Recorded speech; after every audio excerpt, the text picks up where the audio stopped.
Yeah, so obviously Mail's got the strikes as well, but it's going with Rishi, I won't back down over strikes. Rishi's a Tom Petty-esque threat there. And, of course, that's OK to say that, but it can get you in trouble. I think Callaghan got in a bit of trouble with this stance back in the day. And it's citing here the fact that he'll tolerate months of disruption rather than risk an inflationary wage price spiral. So this is obviously Sunak hates fiscal irresponsibility, even though some people could argue he gave away a load of money during the lockdown. He seemed to be very reluctant about it. But the question is, how long can you actually hold out, given the kind of things we've talked about in the previous story, given the kind of mayhem we're going to have? So it'll be interesting to see who wins that.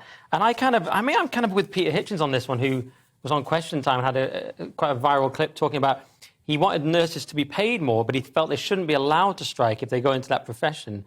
But he wanted them to be paid more, initially. I mean, there's paramedics as well, so it's a bit complicated. But the tricky situation we've had, and we've all lived through a golden era without, I think, very many of us really recognising it and basking in it, where inflation was low, and so, generally speaking, pay deals could be wrangled out, in the usual traditional manner.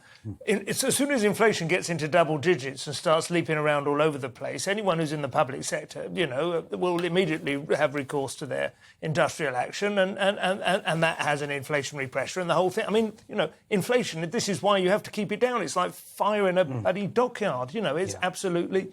And Rishi is banking on the fact that in a couple of months the inflation will go down, so there will be less of a case to make towards this 19%. But they're not realistic. They don't really want 19%. But what they would like is someone to actually talk to them about money. And that's what the government is not doing with the nurses. OK, we can go to the Telegraph now, Josh.